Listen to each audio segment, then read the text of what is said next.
शिव गुरु के चरणों में प्रणाम करती हूँ। मैया पार्वती के चरणों में प्रणाम करती हूँ। मेरा प्रणाम स्वीकार हो। साहेब भैया के चरणों में प्रणाम करती हूँ। नीलम दीदी के चरणों में प्रणाम करती हूँ। मेरा प्रणाम स्वीकार हो।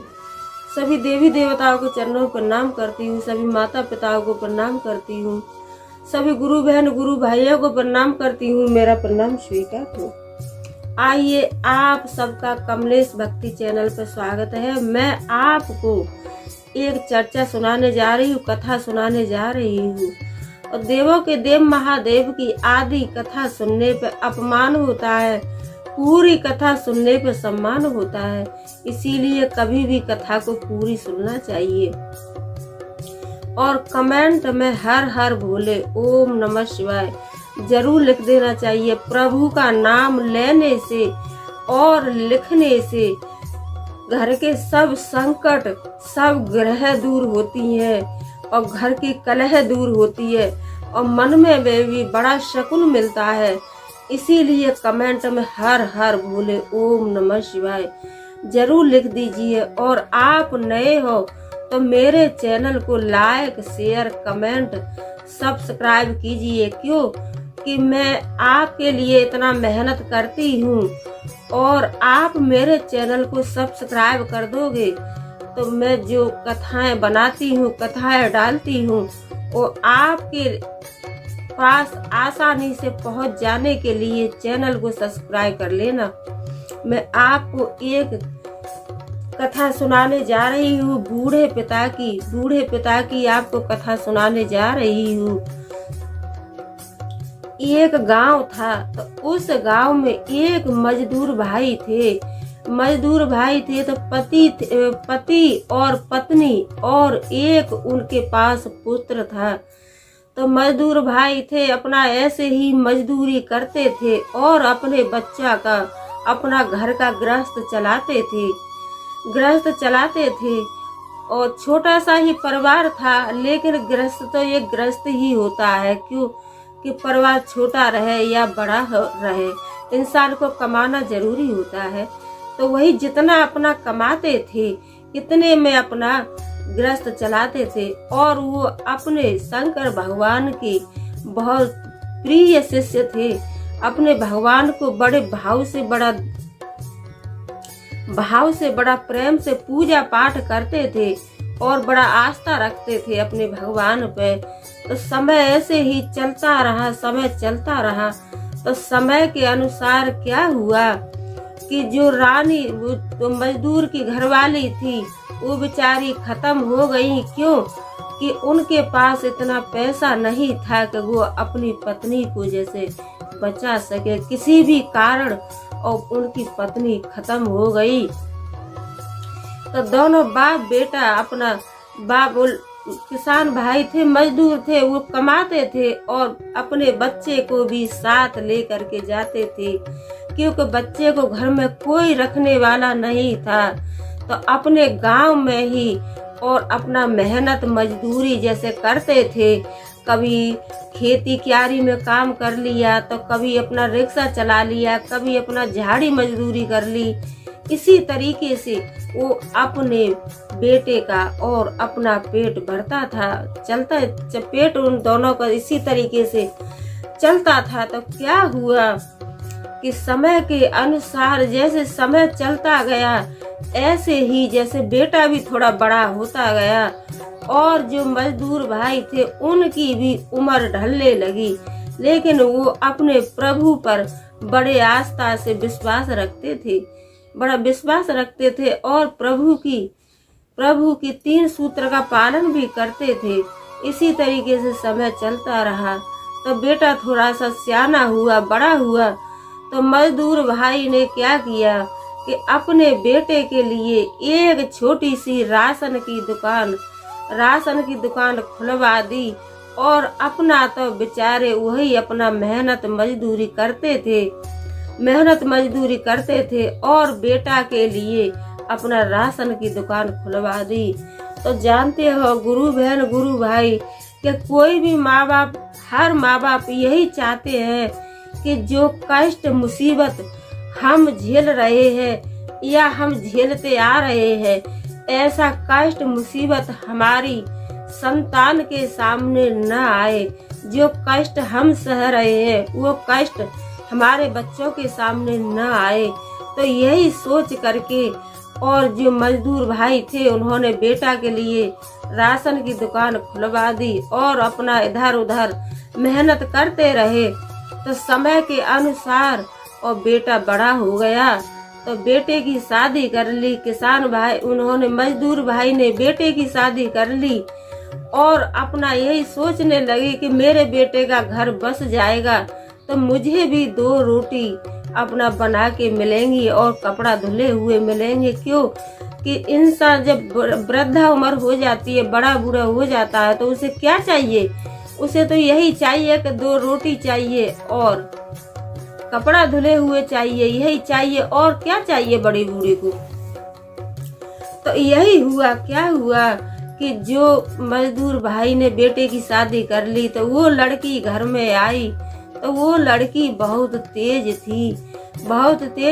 जब उसने लड़की ने देखा कि हमारे पास तो अपना घर का ही बिजनेस है और हमारे पति घर में ही रहते हैं और हमारे ससुर जी बाहर इधर उधर मेहनत करते हैं, तो इस बात के लिए उसको न बहुत अपने दिल में बहुत शर्माती थी और कहती थी कि हम तो एक बिजनेसमैन आदमी है और हमारे ससुर साहब है कि गांव में कभी किसी के खेती में पानी लगा दिया, कभी किसी का गेहूं काट लिए, कभी किसी किसान की मेहनत कर ली, तो इसमें हमारा बेइज्जती होती है। तो वो लड़की थी यही सोचती थी। तो एक दिन अपने पति से भी कहने लगी कि देखो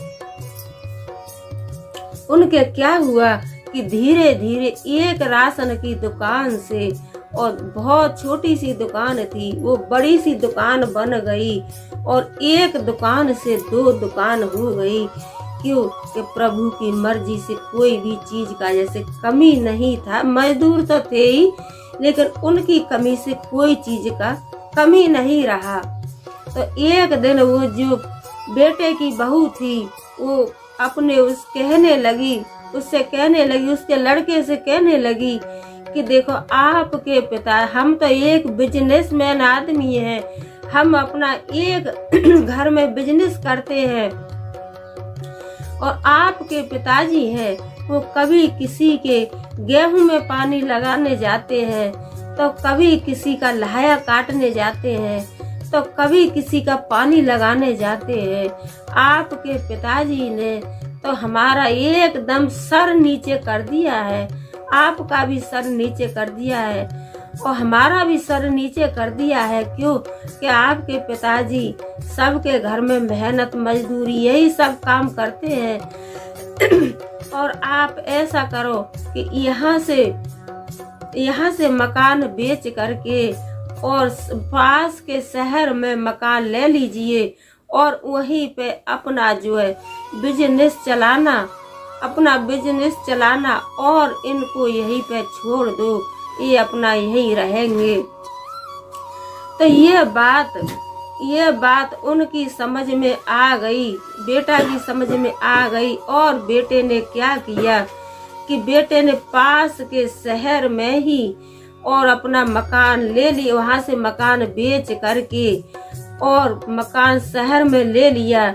तो जाते समय और जो बूढ़े पिता थे वो कहने लगे कि बेटा मुझे छोड़ करके आप जा रहे हो, क्योंकि मैं कहाँ पे रहूँगा बेटा, मुझे छोड़ करके आप जा रहे हो और बेटा मुझे भी आप अपने साथ लेके चलना। तो उन बहू ने, मजदूर की बहू, बेटे की बहू और बेटे ने क्या जवाब दिया कि पिताजी आप यहीं पे रहना, हम आपके लिए खर्चा भेजते रहेंगे, आपके लिए पैसा भिजवाते रहेंगे। क्यों कि वहाँ पे अभी आपके लिए जगह नहीं है, आप यहीं पे रहो। यह बात सुनी तो बूढ़े पिता को बहुत तेज गुस्सा आया, बहुत कष्ट हुआ, लेकिन वो अपने देवों के देव महादेव से विनती करते रहे और उनसे अपना दया मांगते रहे हे देवों के देव महादेव, आज तक तो मैं सोचता रहा कि मेरे पास एक पुत्र है, एक बुढ़ापे का सहारा है, लेकिन हे देवों के देव महादेव, आज कोई युग में कोई किसी का न पुत्र है और न पिता है, न पुत्र है न पिता है। हे देवों के देव महादेव, मुझ पर दया कीजिए। तो बहू और बेटा दोनों शहर में चले गए और बूढ़े पिता यहीं पे अपना घर यहीं पे थे। तो क्या हुआ कि बेचारे अपना मेहनत तो कर नहीं पाते थे, मेहनत नहीं कर पाते थे, तो अपना मांग जांच के जैसे भी अपना इधर से उधर से अपना पेट भरते थे और अपना पूजा पाठ करते थे। तो देवों के देव महादेव की जब पूजा करते थे, 3 सूत्र का पालन करते थे, तो जरूर कहते थे कि हे प्रभु, हे मेरे प्रभु, मैं पिछले जन्म में ऐसे कौन से कर्म किया हूँ कि हे प्रभु, मुझे आज उस चीज का दंड मिल रहा है। पहले तो मेरे पत्नी नहीं है और एक पुत्र था, मैं पुत्र के ऊपर ही विश्वास किया प्रभु, आपके ऊपर विश्वास किया, लेकिन आज मुझे इस वृद्धा उम्र में और मेरे पुत्र ने भी और मेरी बहू ने भी मुझे छोड़ दिया। हे मेरे प्रभु, अब मुझे कोई रास्ता आप ही बताइए। तो अपने देवों के देव महादेव से बड़े आस्था से, बड़े प्यार से, भाव से पूजा पाठ करते थे और बेचारे दिन पर दिन जैसे वृद्धा होते जा रहे थे, तो अपना कहते थे कि हे मेरे भोले बाबा, हे मेरे प्रभु, अब तो मेरे पर चला फिरा भी नहीं जा रहा है और मेरे पेट के लिए कहाँ से आएगा, मेरा पेट कैसे भर पाऊंगा मैं, क्या होगा मेरे प्रभु, मुझे बताइए, कुछ रास्ता दिखाइए। तो अपने देवों के देव महादेव से इसी तरीके से पूजा करते थे और यही सब बातें बोलते थे। तो क्या हुआ कि एक दिन और भोले भगवान, भोले शंकर, हे मेरे प्रभु, एक दिन शंकर भगवान और एक मनुष्य का रूप रख करके आए और कहने लगे कि दादाजी, आपकी तबीयत खराब है क्या? तो वो कहने लगे कि हाँ बेटा, आप कहाँ से आए हो? बेटा, मेरा तबीयत खराब है और मुझे आंखों से भी दिखाई नहीं दे रहा है और मेरे हाथ पैर भी मेरे काम नहीं कर रहे हैं। तो शंकर भगवान कहने लगे कि ताऊ जी, अब आप ना घबराइए, मैं आपका बेटा आ गया हूँ, मैं एक आपका पड़ोसी हूँ और मैं आपका सेवा संस्कार करूँगा और मैं आपको खाना भी बना के दूंगा और आपकी सेवा भी करूँगा। तो वो कोई और नहीं था, वो तो देवों के देव महादेव थे। हे प्रभु, हे मेरे भोले बाबा, सबके कष्ट दूर करो, हे महादेव, हे मेरे सच्चे गुरु, सबके संकट दूर करो। तो यही हुआ तो देवों के देव महादेव सेवा करते रहे। तो एक दिन कहने लगे, जो बूढ़े पिता थे वो कहने लगे कि मेरे पुत्र, मुझे बताइए कि आप हो कौन, कहाँ से आते हो, कहाँ तुम्हारा घर है, कहाँ से आते हो?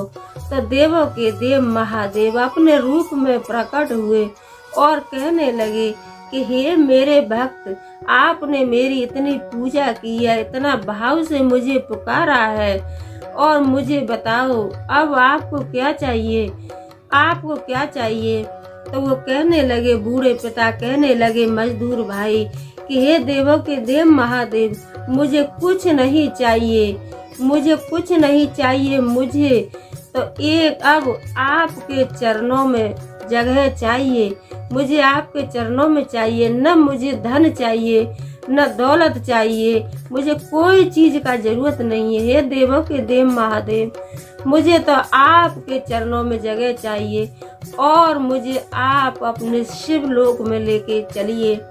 यही कह करके और बूढ़े पिता ने प्राण त्याग दिए। तो यही कहते हैं कि जो श्रद्धा और भक्ति से देवों के देव महादेव का नाम लेता है और उन पर विश्वास करता है, तो उनके लिए कभी कोई चीज का कमी नहीं रहता है। लेकिन एक विश्वास, संपूर्ण विश्वास होना चाहिए। एक तो ऐसा होता है कि आदमी ऊपर के मन से हाँ हाँ हाँ हाँ करता रहता है, लेकिन अंदर के दिल में घुटन जैसा रहता है। तो वही सब नहीं होना चाहिए। अपने प्रभु पे संपूर्ण विश्वास रखना चाहिए। अगर आप संपूर्ण विश्वास रखते हो तो प्रभु कभी भी आपको दुखी नहीं रहने देंगे। प्रभु पे, हे प्रभु, हे मेरे भोले बाबा, जैसे आपने बूढ़े पिता की रक्षा की, ऐसे सभी भक्तों की, सभी बहन भाइयों की रक्षा पूरी करना। और मेरी वीडियो को आप लाइक, शेयर, कमेंट, सब्सक्राइब कीजिए। और लास्ट में हर हर भोले जरूर बोलिए। बोलो मैया पार्वती की जय, बोलो शंकर भगवान की जय, बोलो सच्चे दरबार की जय। हर हर भोले।